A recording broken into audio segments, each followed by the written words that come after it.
Hello and good morning. This is James Massey with Alaska Woodchuck, and today we're going to be talking about designing your own patterns, okay? So when I was younger, I drew a lot of my own art, and a lot of it was anime-based, so you're going to see a lot of techniques that I used from anime in creating my patterns. For example, here's one of my favorite pictures from when I was a teenager that I drew. Okay, while we're at it, here's a couple more. Yeah? Here's another. And one more. Okay, so you can see that I'm heavily influenced by anime. Most children of the 90s were. Yes, I was a child of the 80s, but a teenager in the 90s, and honestly, it was a lot of fun. Okay, so now, this guy's not entirely done. I got some belt that I need to paint, some touch in the eye I need to do, and a little bit on his forehead to clean up. But like, other than that, you can still see just about what this guy looks like, and you can see the pattern he came from. If you're wondering why I don't draw the face on my patterns, it's because there's really no point. The face is not going to be a part of the rough out. And I'll explain that a little bit later when we get to that part of designing. But essentially all I wanted to do was I took the size of the block I was working with and I laid it down and I traced both sides. Okay, this is just a block I happen to have, right? Just trace both sides like so. Ba-bum. Okay. And then, go to the other side and then do the outline. Same thing. Okay. So I knew I wanted to create a little guy that fit in a little 1.5 by 1.5 by 4 inches. This is my favorite size block because it fits just right in my hand. And I don't have to use a lot of strength to make very deep cuts. I can focus on the detail. Most of the time when I'm carving these, the carving's like up in my face so I can really see what I'm doing, But, that's just because I like doing these little detailed characters, okay? Okay, the first thing you got to do when you have a pattern is you need to have a general idea of what your character is doing.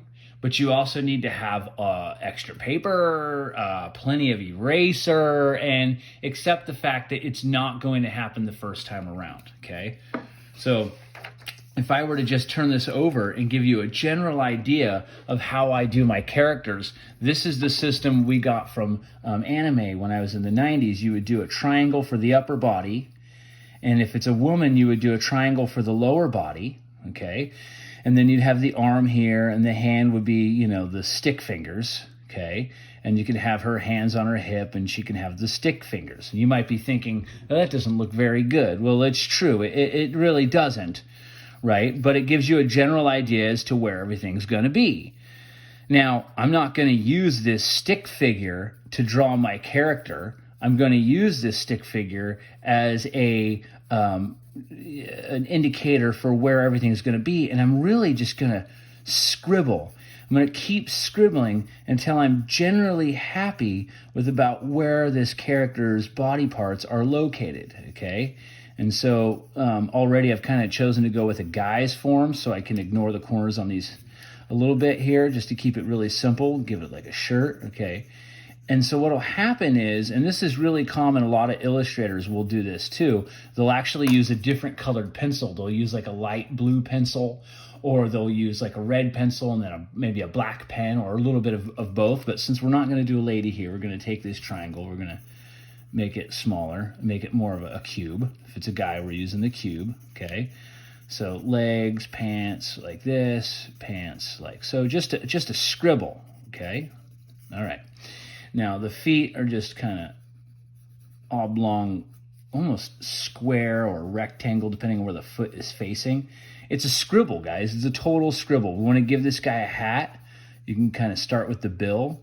So why am I scribbling? Because I'm not focusing on detail. I'm focusing on location. I'm going to go through a lot of erasers. Let's raise that bill. Let's have it up, okay? Bill is up, back of the hat right here. I have some hair coming out. This is a common trope for my art. Anyone who knew me when I was younger probably recognizes this character. His name was Huff. But anyways, enough about my childhood. Let's just talk about how you can draw a person using really basic shapes and why the scribble is the first step to doing any really good art. And that is because you come back in with a pen and just do some real simple lines. Okay, take your time, work a little bit of the detail in there now. Okay, I got a chin here, okay. And then neckline, let's give it a bit of a collar, make it maybe like a polo, okay.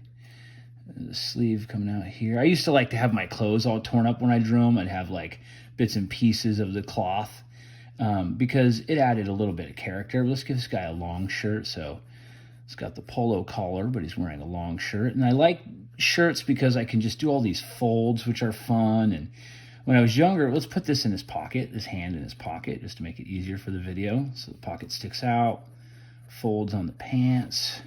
I definitely had the bottom of the pants torn because I grew up during like the flood season of El Nino in the 90s, and everyone's pants were always torn at the bottom from being wet all the time. So I just have this habit of drawing torn pants at the bottom. Okay, you're gonna kind of take this pen and just rough out this pants tear there. Okay, and these shoes gonna give the soles of the feet a little bit of character, stick out. Okay, a little lace there and a lace there. Okay, this is pretty easy stuff. I know I'm going really fast, but just wait and see what's going to go on here. So now with the hand, the palm, the thumb, okay, index finger, and let's have the other fingers rolled over. I'll draw them in a bunch and just put some lines there, okay. Other hand is in the pocket. I have this shirt go over, but maybe the belt stick out a little bit here. Very common for when I was drawing a lot as a teenager. Everybody had belts because honestly, I looked around and everyone was wearing a belt. So it just made sense, okay? Have this hat here, okay?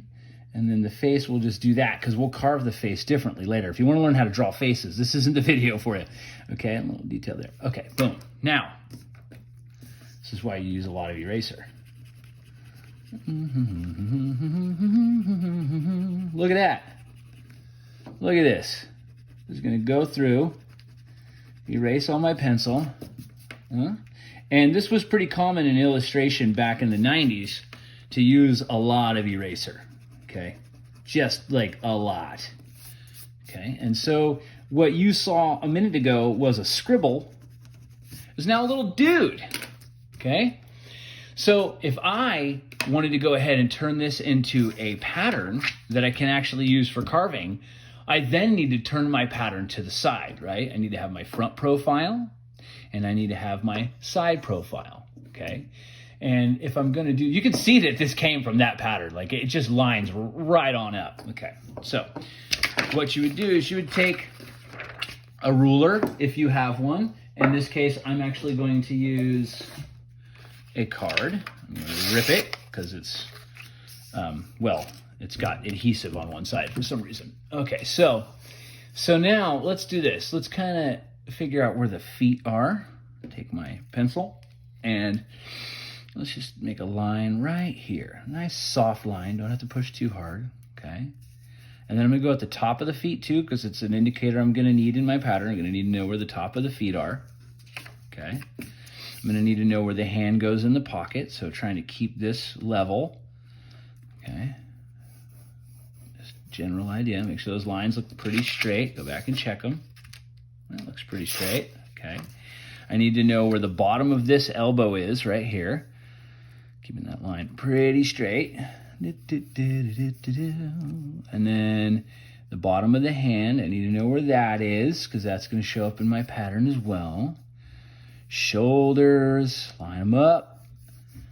Okay, let's see, face is really important. It doesn't usually go right above the shoulders. Sometimes the face isn't. We got the hat here, and then the hat, the top of the hat. You know, you might think, too many lines, this is crazy. Well, it's kind of important because now I'm going to scribble in a side profile as well. I'm going to indicate about how wide he is. He's about as wide as this guy, or this card right here. So, okay. Just, so I can't really go out of this box because that's the cube I'm working with, or the rectangle I'm working with, okay? I could rough it up a little bit, right? So this is now the square I'm working with, okay? So we know that we've got the face here, and on with the side profile, I actually don't do a lot of detail because you can regret it later, okay? If you cut too much off in the rough out process, you're not gonna have much to work with when you're detailing your character. And remember, when we detail, we shrink, right? So as I'm cutting more detail into the block, I'm shrinking the block. So if I wanted to detail his arm more with more definition, then his arm would shrink. So by thinking, oh, I'm gonna make him look really buff, so why don't I detail all the muscle? You're gonna make him look really weird if you didn't think about that ahead of time and leave yourself a lot of extra wood to work with. He's gonna look just super tone instead of super buff. These are the kind of things you do need to think of ahead of time. So for example, if you've decided you want your shoes to have laces and all these details, then what you need to do is you need to give yourself a lot of shoe to work with, because as you detail, things shrink, okay? All right, so the side profile, it's not like you think. It's not going to be as detailed as the other image. It's very rough, okay? Very rough, with the hair sticking out the back, okay? And then I like to just do a round or maybe like a point like this for the face, and it's way, way out there, okay? And this is why I don't detail the face. The thing is, I'm leaving myself a lot of room so that when I'm carving, I'm shaping the face, right? Just like I said with the shoes or the muscles. As I detail, everything shrinks. And so if I were to cut this to size and then all of a sudden start detailing, his head would be so tiny. And I've done it, been there, okay? So what we're gonna do is we're gonna keep going. All right, so I have the chin here, okay? And I have a hand sticking up like right here on the other side, okay? And so we'll go like this, okay? Just kind of make a round spot for where the hand is, okay? I like to assume the posture is more like this with my characters. So here's the booty, here's the feet, right? And here's the feet, okay? So where we got the knees? We got the knees like right here, so the bend would be like right here, so more like this, okay? So let's bring this in here. Let's have this shoulder. So if this shoulder is gonna be like this, I need to kick it back a little bit like so, okay? And then a little shirt here, belt there, knee here, boot there, okay? It doesn't look like much, but now think about it. This is just a pattern we're gonna cut out. So all this detail inside here doesn't actually matter. It really just doesn't matter, okay? What matters is everything on the outside if we're gonna rough out this character. Let's give him a booty. And so what I do before I cut the pattern is I kind of look at it and I make sure it makes sense. This hand is definitely not in the right spot. I could see right here, this line, that's where the hand should be. So I'm gonna make a room for the hand here, the face there, the arm here, okay? So this is now the rough out pattern I wanna work with. I'm pretty happy with that. So I would take this, mark it with my pen,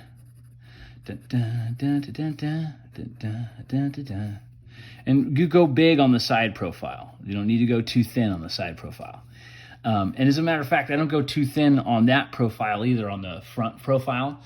I need something to draw first to work from. And eventually what's gonna happen is my patterns will end up looking like this when they're done usually. You can see the outline of what I'm gonna cut for the rough out. It's a little bigger than the drawing, okay? And if you wanna see this character, here's a similar one to her. It was done with some alterations to this pattern. I have one hand behind the back instead of both. And this one actually fits a broom that I carved. It just fits right up in there. But anyways, okay, so that's that pattern, okay? But most of my patterns look like this when they're done. Let me try to find another one that's a really good example. Oh, here's a lady that's boxing that I brought to show you. So this is one of the patterns I did that eventually became this young lady right here who's getting painted currently. See, similar process, not a lot of detail on the side profile, but I got a general idea of what I'm carving here, okay? Yeah, pretty cool, see?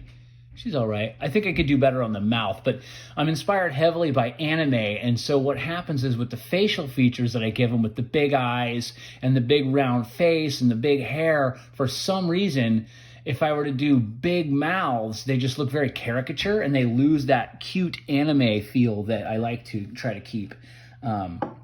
Here's a good example of one that I did recently of a lady on roller skates. And I'm not a big fan of how the roller skates turned out, but this was my first try. So I'm going to go back and make some alterations to the pattern. I have her holding her glasses, adjusting her sunglasses.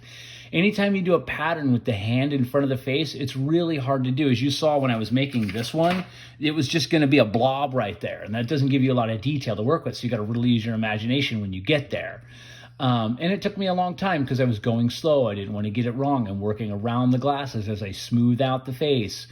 There's a lot going on in this picture that made it really tough for me, but really fun. So, but when I make my patterns, the side profile doesn't have that much detail. It doesn't really need to have that much detail. It just needs to give you a general idea as to where everything is.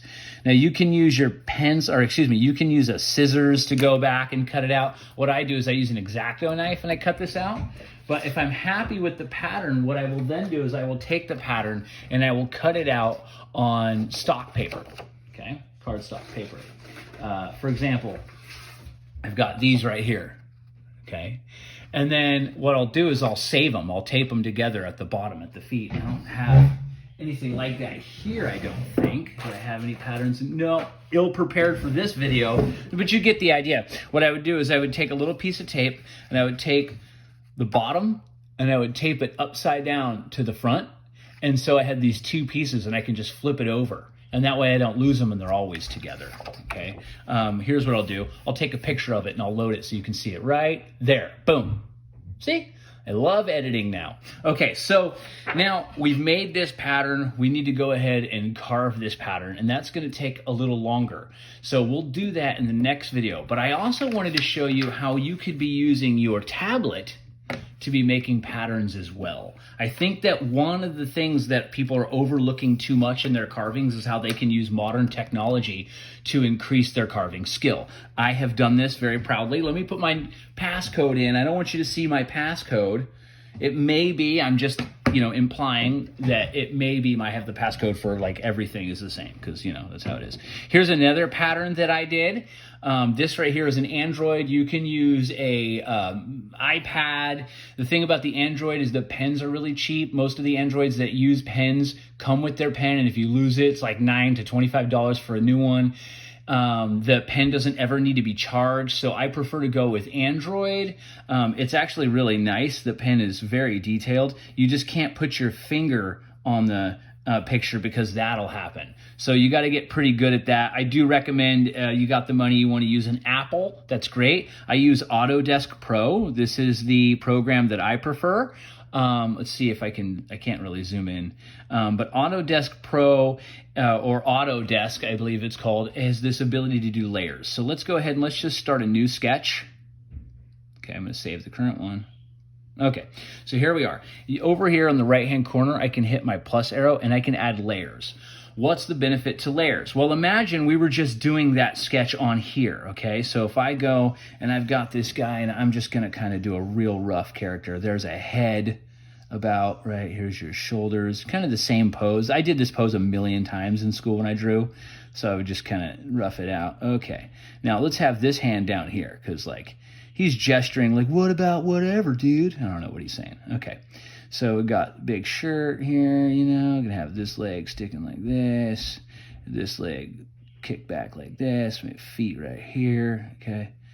All right, so that's pretty basic. Blow it up so you can see it. Okay, now let's say you don't want to use an eraser because you have a tablet. You can go over here, select the piece of paper you're working on, because here's all the papers I've created. Using the plus arrow, I can always add another sheet, and each sheet's referred to as a layer, okay? And each layer above is a layer above, okay? So what I'm going to do is I'm going to take this layer, and I'm going to take its what do they call it? Opacity, and I'm going to dim it, okay? And I can dim it till it's almost gone. Bring it back just enough. I'm going to go to the next sheet, and I'm going to trace around it now.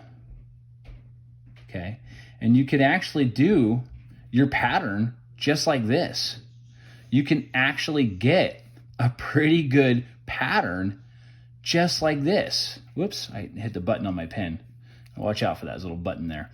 And that works as your pattern. You can actually, you don't have to worry about being a good illustrator. Maybe like put a ball for the hand, a ball for the hand here. And if you're not happy with that draft, turn opacity down on your first sheet, go to the second one, turn it down a little bit more, and try again on your third sheet. Select a third sheet of paper over here. I've got 3 tries. Now this time I'm going to go really slow. I'm just going to make a pattern that I can use to turn into a carving that'll work. Okay? And if I was to go ahead and cut this dude out on a block of wood, I'd have a pretty good rough out of a pattern. Okay. Now, if you wanted to do the side profile, one of the things that's really fun about using an app like this is you have these rulers. Get rid of this first one. So up here on the top right-hand, or on the top, you have these tools. If you think of them as your tools, and this is your palette, right? Your pens, and you can adjust everything. I just find the pen I like and never change it. Okay.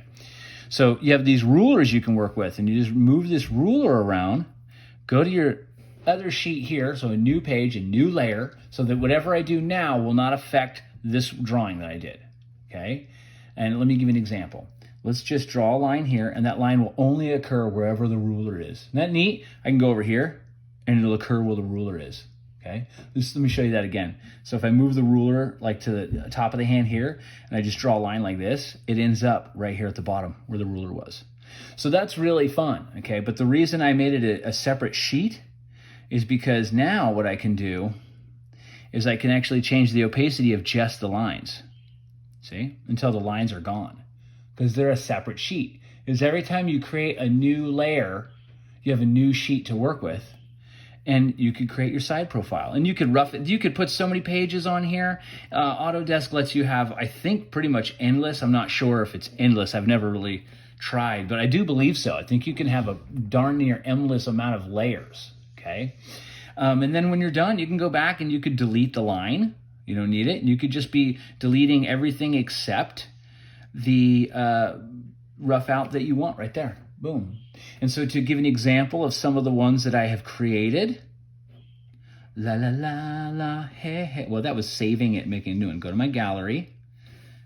Here's a lady that I drew, and I will do a fun little rough out carving video for her.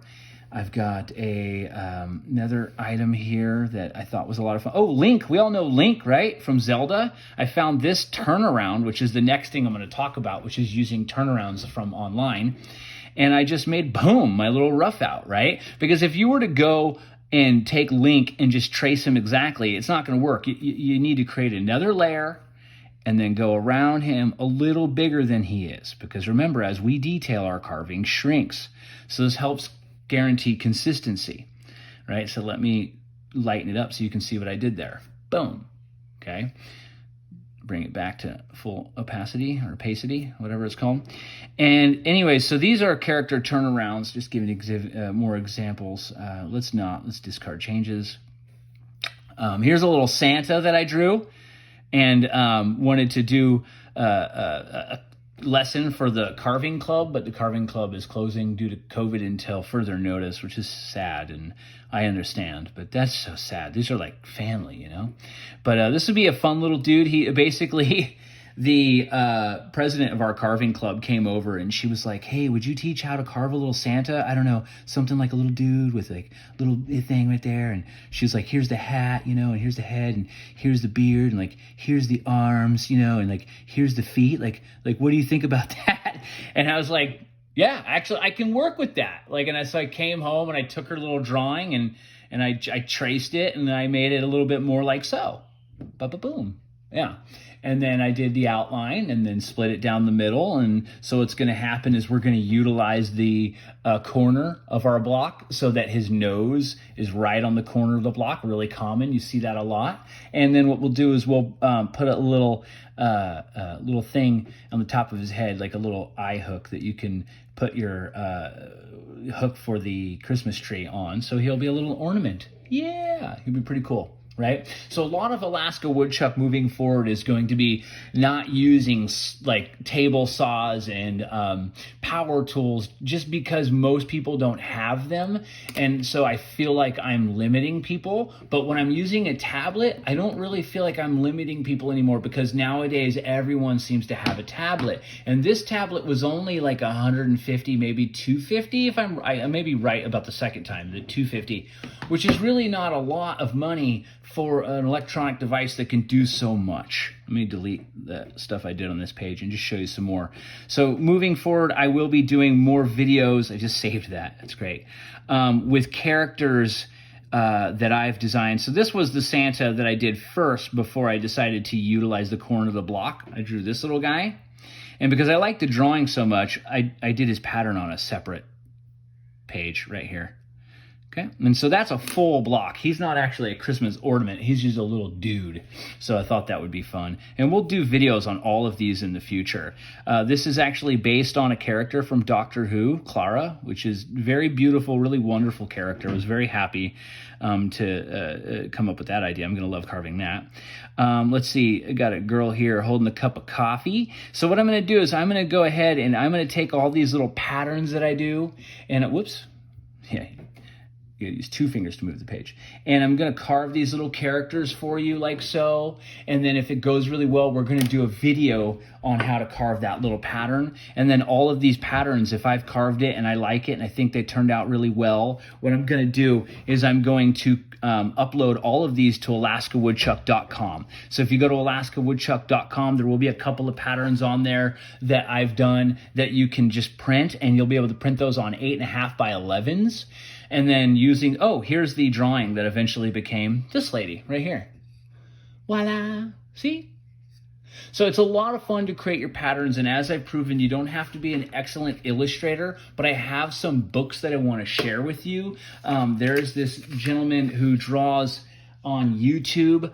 I think his name is Kevin. No, it's not Kevin Hart, of course. I met that guy once. He came to my place of work. He was really cool. He actually gave me a debit card and it didn't work. And I thought that was funny. I should have been like, I know, it's the savings. I get it. But anyways, what I wanted to say is that you can also take your own printout of a pattern that you find online, and things you're going to look for these patterns. I'll just load it up on the screen here. Is type in character turnaround or just turnaround. Okay. You can also type in character model sheet or just model sheet. Okay. And those 2 things are going to get you stuff like this, where you get a side profile and a front profile, and then the drawing of the character. Another really good example is this would be a character model sheet, which I think I used once to show how I sharpened a knife or something. But so you'll have here all the side profiles, and usually in a model sheet, it'll talk about like how to draw the character. So if you don't want to do your own characters and you're interested in exploring some options online of things you can carve, these are really great things to look for. Again, that is character turnarounds or just turnarounds, or character model sheet or just model sheet. Okay, so I highly recommend you guys go online and just find whatever you want to find. I've found some fun things I'd like to carve, like Winnie the Pooh. Okay, and moving forward, I've got a couple more videos where we're going to talk about carving chibi characters. And if you haven't seen what a chibi character looks like, here's a photograph of a chibi character. But that illustrator, anyways, I wanted to look up the illustrator's name, so I'm going to pause my video, come right back, and I'm going to have some stuff from the illustrator that I recommend you should look into if you want to get better at illustrating to create your own patterns. Okay, we're back, and I wanted to share with you some books I highly recommend. This is Christopher Hart, the artist that I highly recommend for doing turnarounds. He's got these wonderful workbooks that help you learn how to draw people, and I highly recommend them, so I'll put those in the description as well. This is the Figure It Out workbook. You should get this, but also get this Figure It Out Simple Lessons, Quick Results. It's just an amazing book with some very good details and a lot of different books too if you want to move on from the first book. He's got a lot of great material. Check him out on YouTube. He makes wonderful patterns. He doesn't make patterns. He's a wonderful illustrator, but he can help you make wonderful patterns. Very wonderful stuff. He also made a book regarding chibis, which is, is this his book? is this his book or is this someone else's book? I don't think it's his book because it usually has his name on it. But chibis are anime characters that are very adorable with really big heads, and they're constructed so simply that it actually works really well for someone if you're not comfortable with illustration. It's a great step into illustration, but they've also got this ability to do a lot of emotion with really basic details in the faces. And so I've always liked that about chibi. Like, I think this is a really fun character. I would love to carve something like that. I was actually thinking about using an inspiration from this side profile to carve carving of my daughter. So there's just so much fun stuff. The mouth over here, you know, there's a lot going on with the face. You can use your painting technique in your carving to really express a lot of color if you do it very so slightly. I use a little bit of pink to add some blush and all that. But I highly recommend this book right here. This is Chibi Art Class. The other two books are Figure It Out by Christopher Hart and Figure It Out, the workbook. I just wanted to give you an example of some of my carvings I've done from turnarounds. This is a little dinosaur. You can recognize the pattern. Of course, I made it my own when I carved it, right? I just wanted the pattern to make sure that everything was about where it needed to be, the feet, the tail, and everything. This guy's almost done. Just got to paint the eyes, and then off he goes to a lucky guy. He reached out and he said, hey, my son, or grandson actually, loves dinosaurs. There's a collection of them. Can you make one? And in our conversation, he's like, I asked him what color he wants, and he said purple or green. And I was like, well, I'll do both. So he turned out pretty cool. But you can use turnarounds to make these fun little carvings. It's really great. I highly recommend playing with the turnarounds. A turnaround for me that didn't go so well, and I filmed it anyways, was actually Bart Simpson.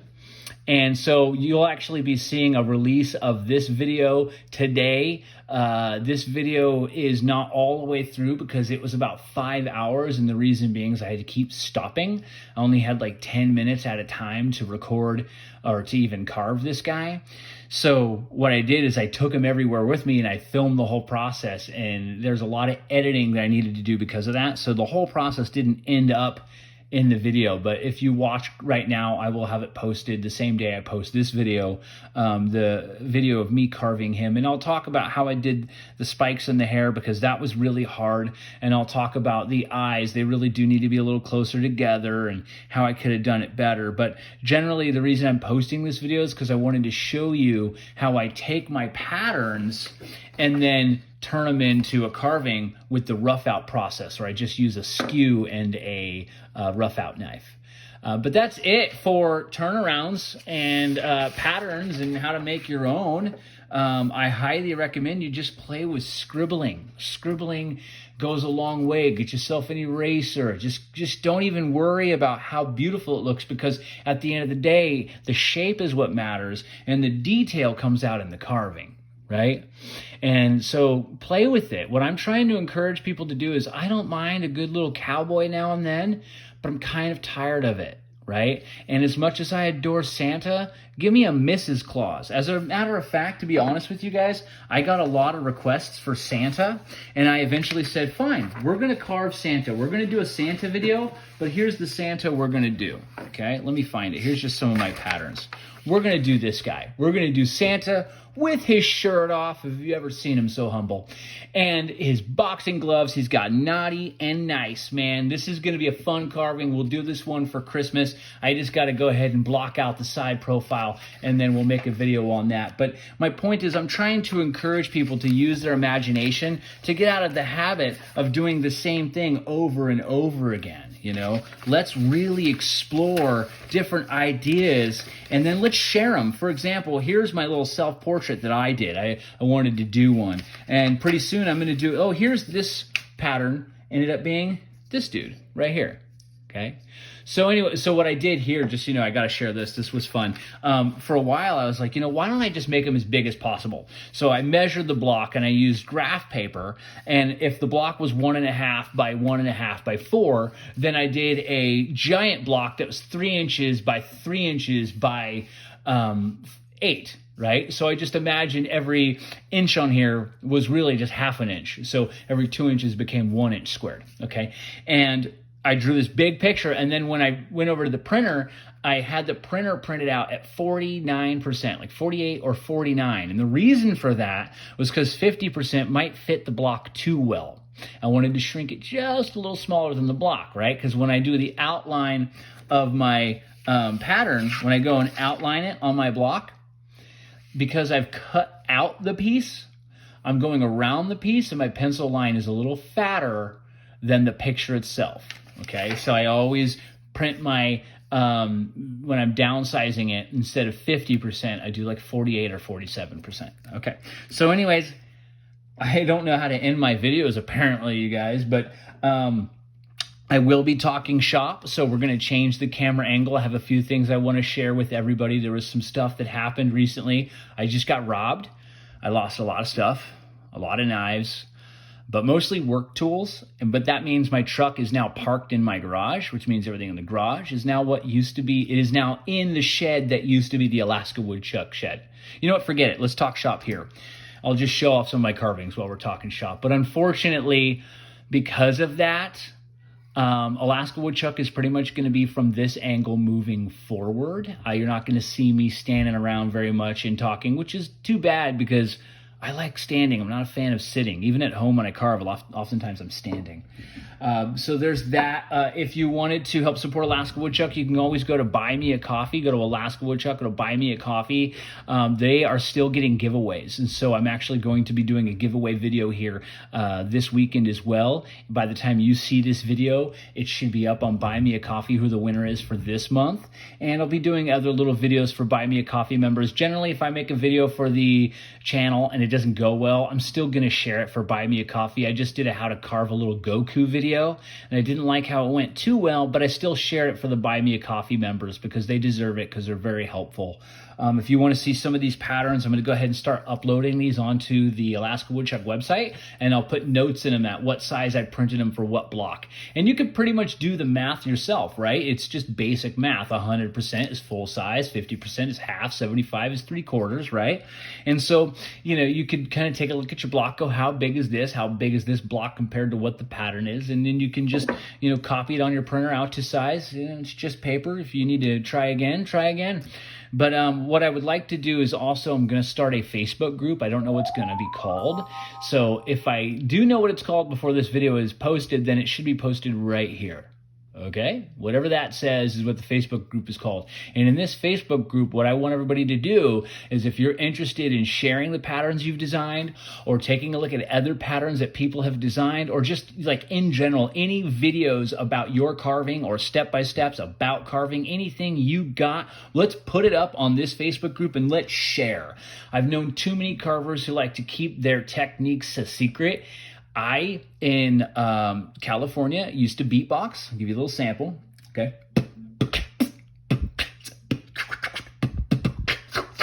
Okay, and I got to compete, which was really fun. But the thing about competition and beatboxing is it's there to help improve the art form, right? And so one of the things that beatboxers are always doing is sharing techniques.